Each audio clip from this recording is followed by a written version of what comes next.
Nazareth. Thank you so much.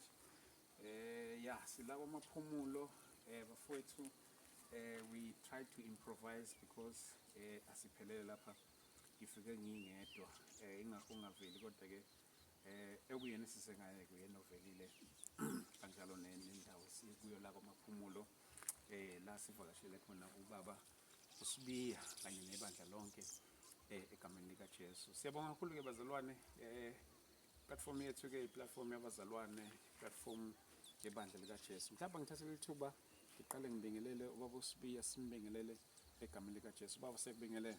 Siyabingelela baba sibalikhulu. Siyaphila baba. Baba ngomusa. Sibonga ukuthi final sesigcine sizifikile la ekhaya. Thank you Lord. Dala. Siyabonga. Dala kusixhumana iphambana kodwa ke inkosi siziyasenzela umusa. Indlela zenkosi iphakeme baba Dlamini. Baba Sibiya. Siyajabula nathi siyakumukela. Siyabingelela abalaleli bonke inkosi yami siyanthanda egameni lika Jesu. Sibonga kakhulu baba Sibiya. Awuyidinga introduction dala sikubukela phana ko SABC NCA newsroom njalo nakuma media houses ahlukahlukene lapha einkundleni zokuxhumana sibona umsebenzi kade wenzeka la ekhaya inkosi enithembe ngawo la. Sothi asifike nanti ke sizoyimbuzela all the way from Pretoria njengoba silapha nje sithi hayi ke sizoyizwela nathi baba Sibiya nendlela yokuphila. Kuthe masifika lana siyabona indlela nje kutshaliwe kumanzi asegcekeni njalo yonke into isegcekeni. But before uzosibonisa basubiya ngiyafisa mhlawumbe ukusithatha usibeke nje nangokwengxoxo ngendlela yokuphila indlela yeni yokuphila la ngoba ngiyabona engathi indlela yokuphila ihlukile ayifani mhlawumbe nakule esiyijwayele. Sisazongena nakuyona nje sizoyibuza nayo specifically. Okay. Siyabonga baba uDlamini. Kafushane nje baba indlela esiphila ngayo la ekhaya siphila ngendlela le mhlamba abaningi abayaziyo yasemakhaya yasemandulo la siphila khona ngokulima ngokufuya sekuneteme elisha ke sengilizwile nje manje bathi ukuphila off grid. Okay. So sibela kuleyo ndlela mfowethu bekuphilwa kuqala kokhokho imali ingakandi kangaka isalikwazi makwenzele sithola imali sasihlala phansi komcamelo silinde leso sikhathi mhla kugitshelwa makuphela 3 months 5 months ingagitshelwa hayi imali bengasebenzi inhlobo siphila leyo ndlela leyo isizathu indaba siphile kuleyo ndlela impilo imnandi kangaka lesi sikhathi ensukwini zokugcina indlela engisebenza ngayo mangizibuka ngihlola yebo ngimessenger ngine message for ibandla abasindisiwe bonke bese ngiba ne message for abantu abaningi abangakaqondi ukuthi abantu abamnyama bawo-Israel. Okay. Lo seBhayibhelini bangama Hebrews. Isikhalo sikhulu kakhulu ukuthi kungani abantu abamnyama behlupheka kangaka. Ngisho kuthiwa sebengaphansi kwenkululeko ngokwalelizwe kodwa still basakhala. Kungihluphile lokho iminyaka eminingi kwafika lapho ukuthi ngenze khona research kanti vele nami nezinto uNkulunkulu lokho ezambula. Noma ngenanto ephathekayo ukuthi ngiprove. But uNkulunkulu angenzela umusa ke mawuyifuna into uNkulunkulu uyakwenzela ukuthi ugcine uyithola agcina ngitholileke nginobufakazi nangabantu abaningi nakhona lokho social media bakhona abashoyo manje ukuthi impela umuntu omnyama uIsrael hayi bonke kodwa iningi labo so imessage ibheke kuIsrael futhi since bengakazazi abanye abasindisiwe kunaleyo challenge ukuthi uNkulunkulu prophet wathini ngoIsrael ensukwini zokugcina. So ke njengoba siphila kanjena ke baba uzokhumbula nceke inkosi ukuthi abaprofeti laphana kwaIsrael ku-Old Testament ubanambe lo owaprofeti unkosikazi yakhe kwathiwa uzofe athatha umfazi ozofela uHosea. Yes uNkulunkulu kubaprofeti bethi mabe prophet kwesinye isikhathi into amenzisa umprofeti yona ukuze akwazi ukuthi mayikhuluma umprofeti bayibone lempilo esiphila ubaba prophetic yabona mhlawumbe abantu benge-understand njengamanje kunezinto ezizayo eziprofethwe yizwi kaNkulunkulu sebeqalile digital nje manje bayamenyezela into abaningi bayazi ukuthi i-shooting digital ideas. So just imagine ke masifile digital wona nje umzalwane mhlambe ke usumbulela ukuthi fike ngayithatha then isiyakuzuma lonto uzophila kanjani. So nje uNkulunkulu esikhiphile kuma systems alelizwe saphila lempilo umprofeti uyabanjwa baba noma enga-understand abantu yabona ukuthi ayiphile lento ayenza. So nje basilana nje kwamaphumulo lana ke nje kule ndawo sivule area nje lesi sigodi lesi sithanda ukuthi imvula ingabi inhle kahle kodwa noma kunjalo uNkulunkulu usibambile ukuthi siphile lana and sesiprovile baba kuyaphileka nceke inkosi mhlambe kuba isikhathi besikhona besokhombisa izinto esitshalile lana sizoya nakuzona sizona right siyabona so sesiqoqile okuningi prophetically ukuthi ke uIsrael usazofuna kakhulu umuntu omnyama yabo nje umuntu ememekhala nje usazohlupheka ngempela abazalwane abasindisiwe emhlabeni wonke obabafowethu bawumbuso kaNkulunkulu abafuneki futhi nabo so isystem isazobakhahlela bona ke baphalaza so manje ke bengaba kuhle ukuthi masinazi indawo emakhaya emhlaba noma mhlawumbe isihlanu sabazalwane sithenge umhlaba omkhulu ozoba private so own thina sikwazi ukuthi sibe siqala siphila kanjena thina sesiqoqa imbewu njengamanje lana sikwazi ukuthi nabanye sebeqoqile sikwazi ukuzenzela into esokwazi ukuthi survive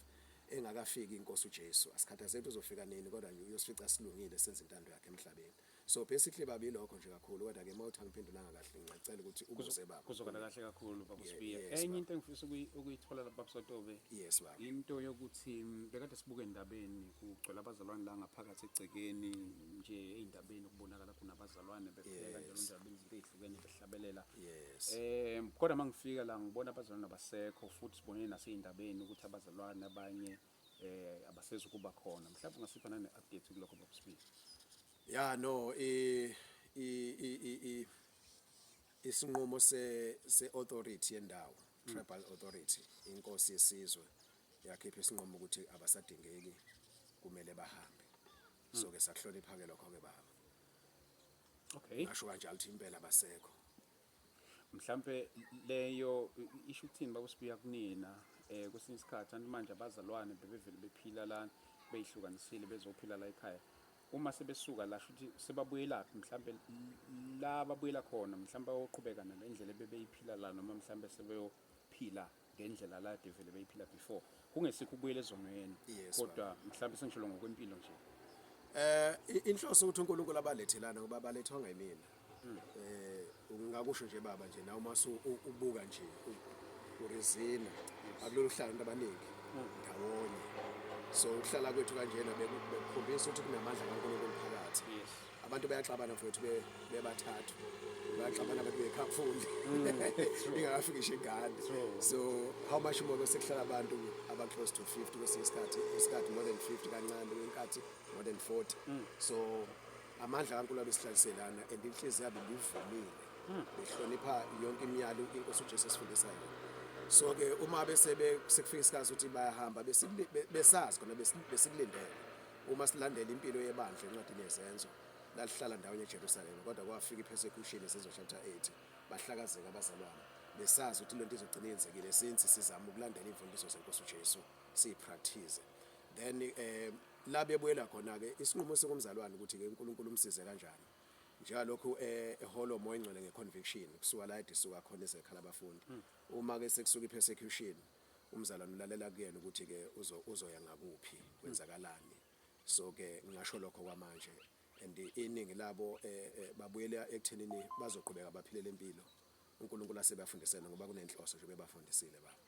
sesengababona kodwa bebuya futhi bezovakasha mhlawumbe izinto ezikanjalo ngeke ngiphawulele lapho baba ke ngoba icala likapheli kuma tribal authority bazofika isikhathi lapho abazokhipha khona nami isinqumo sami njengomuntu obekwe icala ubeka icala kahle ngokugcina abazalwane lapha ekhaya ugcina abazalwane ekhaya baba okay mhlawumbe enye into bawusibiya engafisa nokuyibuza ukuthi mhlawumbe njengoba bephila abazalwane la ekhaya kwindlela yokudla kwindlela yokuphila izinto ezikanjalo ngiyabona khona kutshaliwe mhlawumbe bekudliwa izinto zezitshalo kuphela noma mhlawumbe beyidliwa nezinto zasezitolo bedliwe zasetolo sihlanganisa kodwa bezama ukupractice angithi iningi lethu lijwayele zasetolo uNkulunkulu wambulile ukuthi kune GMO bani genetically modified yikho lokho kusigulisayo so mangikhuluma ngoIsrael ukuthi usazohlushwa kakhulu uIsrael makhuluma ngoIsrael oseBhayibhelini umuntu omnyama usazohlushwa kakhulu uyafunwa lokho kuprofetiwe ungafunda mhlambe amaHubo chapter 83 qala verse 1 ukuthi language esetshenziswe lapha mhlambe bizwe ukuthi uyichaze makhuluma ngoEdom ngoMoabite ukuthi obani kulesi sikhathi izibi lezo nhlanga lezo umuntu omnyama kunalento ukuthi why uNkulunkulu abe favored umuntu omnyama kaNkulunkulu. Ake ngize isibonelo babuse balikhulu. Uma ngabe emsebenzini uyasebenza awunakile wena uthi ngiqashiwe, awunaki uthi boss yakuthanda, wena utshela nje intrial ngendlela efanayo, usubona abasebenza abasakuthanda usikwenze njani. So bese kube khona umuntu omncinzayo ukuthi hayi phela wena kuthiwa uthandwa yiboss wena yini kwenze njani yabona. So uIsrael umuntu omnyama uthandwa uNkulunkulu kakhulu, usenhlizweni. Uyakhumbula uNkulunkulu wathi uJakobe ngimthandile uEsawu ngimzondile. uEsawu uyazazi ukuthi uEsawu umuntu omhlophe, uJakobe akazazi ukuthi uIsrael umuntu omnyama akazazi ukuthi uJakobe lo thando uNkulunkulu. So manje ke kunento especial nje umuntu omnyama, and abantu abamhlophe baze bayithanda into yabo yabona. Ingakho sebefuna ukwenza nalento ekuthiwa yini ama bread kodwa ithola lo muntu omnyama engekho umuntu omhlophe. So ke kodwa kuKristu sinegazi elilodwa, sine DNA yodwa yegazi lika Jesu masisindisiwe, kodwa nje natural ukuthi uvelaphi umuntu omnyama uyafunwa kakhulu. So ekugcineni kumele abuyele kule ndlela yokuphila, ngoba enye indlela azobulawa ngayo umuntu omnyama lezi zinto lezi esithembele kuzona, amanzi asemadolobheni, ukudla lokho esikuthenga kwaseyitolo ufuna ukuza lapho, even empahla khona ethakatha wababa uzithi mayigqoke yazi ukuthi abantu abaningi abayigqoke ibaphi. So angazathi bengabuyisa indlela endala lesibulewe, ngoba yabulawa indlela endala ngoba bona athi safe kuyona le yokuphila yasemandulo. So manje ukuze sikwazi ukuthi sidependele kule, and masidependele kuyona asekho umuntu ositshela le ndala uthola ukuthi akusaphileki ngaphandle kwaleni. So ke indlela besikhlangisa kokubili ke uNkulunkulu nje bathe sibekelana njena ke iningi lethu belingazi ukuthi ikhona le ndlela enje yendala.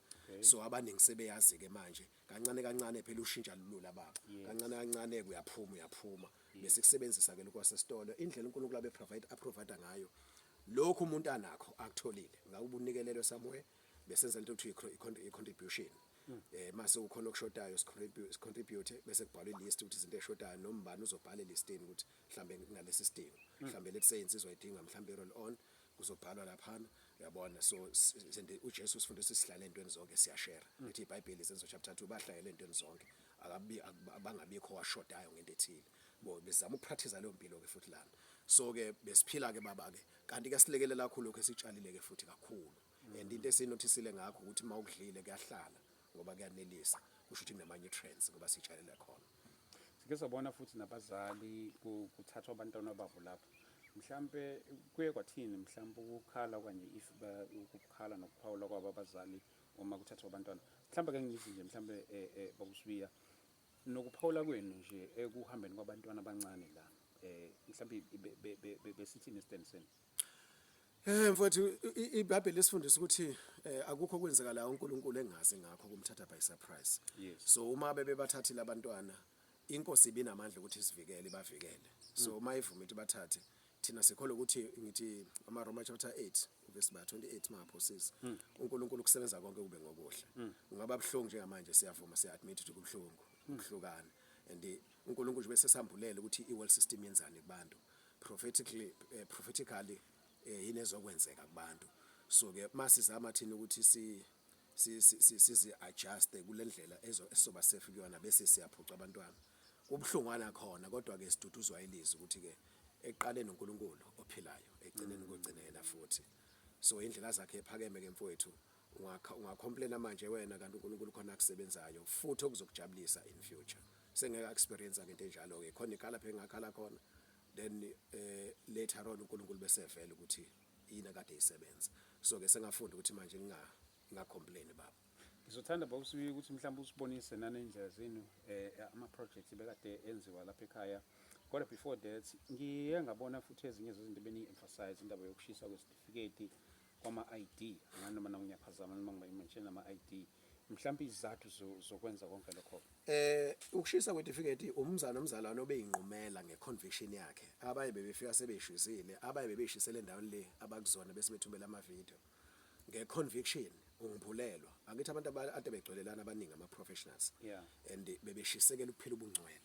And ubaba Enigma, ubrother Enigma uneqhaza elikhulu alidlalile kwabanye ngezinto uNkulunkulu amkhulumise zona. So bathatha inqumo lapha abazalwane bavuleka amehla abazalwane ngoba bebexakile kuma careers akade bekuwona. So uma ngabe ubrother Enigma ekhuluma indlela uNkulunkulu ade emsebenzisa ngayo bavuleka amehla abazalwane. Nakho ke sebebona ubaba usibuya kwi-quarter 2 meter then yasegcwala incwadi bathathe inqumo abantu base beba nento ethi ke sizoyiphila lento emakhaya sizoyiphila emabandleni esikuwona but uma amabandla engakamvulela emakhaya engamvulela bayithole kunzima in such a way that ke bathatha inqumo zokuthi bezelana ngenhloso ukuthi bafuna ukukhula kulento asebene conviction yayo so certificate bebeshisela bona bazalwane abanye babasena sabayishisile baba asikho isinqumo wakho umkomo awukho umthetho ukuthi uphoqela ushisa certificate mhlawumbe kuyini izathu bokusibi ma umuntu esephumile kwe-system nje ukuthi nje vele usuyabona ngisophinde ngisidinge baba ngoba sengiyayiqonda manje ukuthi ngingubani embusweni kaNkulunkulu ngingubani kuKristu